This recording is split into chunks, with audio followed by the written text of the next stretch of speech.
Hey team, good morning and happy Friday. Here we are saw cutting our garage floors from this week. We are starting out with a smaller one that's attached to the house.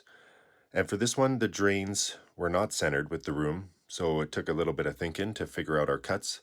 So we decided to center the two widthwise cuts with the drains to make them symmetrical, and they weren't symmetrical with the rest of the room, but we thought it would look better around the drains if they were.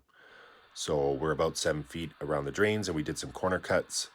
We always like doing corner cuts, especially if you have a square drain. It likes to crack off those outside corners. And here we are catching slurry. A lot of people, sorry, not slurry, splatter. A lot of people like the soft cut method, but we do prefer the wet cuts. I know it's a little bit more work. A lot of guys are saying, oh man, what a mess.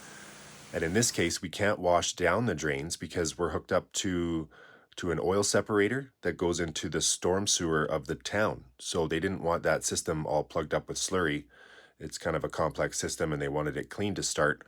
So we just kept them taped and we swept it out and leaf blew out the slurry out the front door. But we really do prefer these wet cuts. It gives us a chance to wash everything that might have splatter or dirt on it.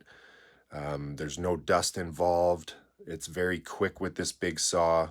Like we're cutting an 1.5 inch joints, depth joint on these guys with the big saw, and it just cruises so fast. Like both shops, like it only took under an hour to saw cut, and then 45-minute wash. And there are those times that people say, oh well, you could have soft cut the day before and been out of there.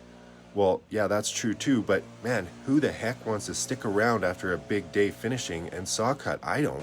You gotta think about snapping lines and you're exhausted. Not for me. No thanks. So I do like the wet cuts. Yeah, it's a tiny bit messier, but man, things get cleaned up and you get to have fun. This is what we call bucket curling. And so I tried to hit Carson with the bucket, but I came up a little short. Maybe next time. Have a great day, team.